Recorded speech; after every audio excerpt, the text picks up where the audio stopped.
సింహాద్రి అప్పన్న గిరి ప్రదక్షిణ వైభవంగా జరిగింది. 10 లక్షల మంది భక్తుల నామస్మరణతో ఉక్కునగరం వీధులు మారుమోగాయి. చిన్నారుల నుంచి వృద్ధుల వరకు పెద్ద సంఖ్యలో భక్తులు తరలివచ్చి చందన స్వామికి మొక్కులు చెల్లించుకున్నారు. గిరి ప్రదక్షిణకు వీలుగా రహదారులపై విద్యుత్ కాంతులు, మంచినీటి సదుపాయం కల్పించారు. స్వచ్ఛంద సంస్థలు దారి పొడవునా భక్తులకు ప్రసాదాలు అందించాయి.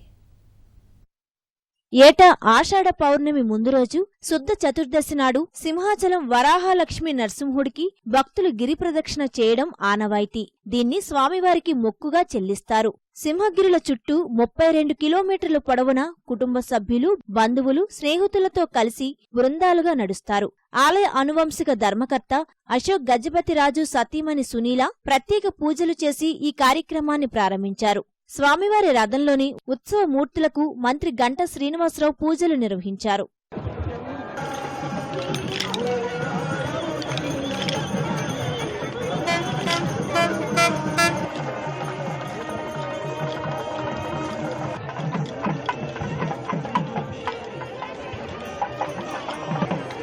సింహాచలం తొలిపావంచ నుంచి సింహగిరుల ప్రదక్షిణ మొదలుపెట్టిన భక్తులు Adavivaram, Hanumanthuvaka, Visalakshinagar, Appughar, MVP colony, Seethammadhara, Balayyasastri layout మీదుగా మళ్లీ తొలిపావంచ వద్దకు చేరుకుని ప్రదక్షిణ పూర్తి చేశారు.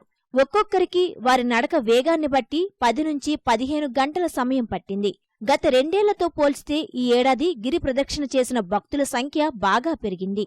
ఫస్ట్ టైం వచ్చానండి, ఎప్పుడు ఇక్కడికి రాలేదు. కాళ్ళు మాత్రం పెయిన్ గా ఉంది, కానీ థ్రిల్లింగ్ గా ఉంది. బాగానే ఉందండి. మా ఎదురాలను చూసి ఇన్స్పిరేషన్ గా ఫీల్ అవుతున్నాం. ఇదేంటి ఎలా నడుస్తారు, మేము నడకపోతే ఏంటని వాళ్ళని ఇన్స్పిరేషన్ తీసుకుని నడిస్తే అసలు అనమాట. బాగుందండి, ఇంత మందితో కలిసి నడవడం చాలా బాగుంది. అసలు నడిచినట్టు అనిపించలేదు, సగానికి ఎక్కువ నడిచేసానంట. చాలా ఆనందంగా ఉంది. నేను ఇదే ఫస్ట్ టైం రావటం. నడవలేనో లేనో అనుకున్నాను, కానీ ఆ స్వామిని తలుచుకుంటే నడిచేస్తున్నాను. చాలా ఆనందంగా కూడా ఉంది. ప్రతి సంవత్సరం జనాలు పెరుగుతూనే ఉంటున్నారు భక్తులు. ఈ సంవత్సరం చాలా ఎక్కువ మంది వచ్చారు. అండ్ సదుపాయాలు కూడా చాలా బాగున్నాయి. ప్రతి 10 అడుగులకి, ప్రతి 100 మీటర్లకు కూడా ప్రసాదాలు వాలంటరీగా ప్రజలు మంచినీళ్ళు, ఉప్మా, బిస్కెట్లు, పాలు, టీ, ఎవ్రీథింగ్. ఎక్కడ అసౌకర్యంగా ఎవరికీ లేదు. అది కొంచెం ఒక చిన్న రూట్లో మాత్రం కొంచెం టైట్గా ఉంటుంది. అక్కడ మరి క్రౌడ్గా ఎక్కువ ఉంటుంది. మిగతా అంతా చాలా బాగుంటుంది. భక్తుల ప్రదక్షిణతో సింహగిరుల చుట్టూ ఆధ్యాత్మిక వాతావరణం నెలకొంది.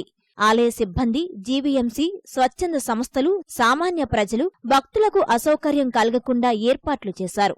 ఎక్కడికక్కడ తాగునీరు, ప్రసాదాలు అందించారు. వేకువజామునే బయలుదేరిన మహిళా భక్తులు మాత్రం కొన్ని చోట్ల ఇబ్బందులు పడ్డారు. బాగానే ఉందండి, ఇదే ఫస్ట్ టైం రావడం. మేము బాగానే ఉంది. కాకపోతే అక్కడక్కడ బాత్రూమ్ల గురించి కొద్దిగా ఇబ్బంది అయింది లేడీస్కి. వచ్చేసరికి కొద్దిగా బాగా పెట్టాలని కోరుకుంటున్నాం సార్. అంటే ఆడవాళ్ళకి మరుగుదొడ్ల సదుపాయం పెద్దగా లేదండి, చాలా దూరంగా పెట్టారు. తర్వాత వాటర్ లేదండి, మెయిన్ వాటర్ లేదు. చెట్లలోని పుట్టల్లోని వెళ్ళవలసి వస్తుంది. తర్వాత కొద్దిగా రోడ్డు కూడా హనుమంతవాక నుండి కూడా బాగాలేదండి. కాలువలు అవి కొద్దిగా ఎక్కువ డ్రైనేజీ ప్రాబ్లం అది ఉందండి. అలాగే ఇక్కడ చీకటిగా ఉందండి. ఇక్కడ హనుమంతవాక దాటిన తర్వాత ఈ రోడ్లో చాలా చీకటిగా ఉందండి.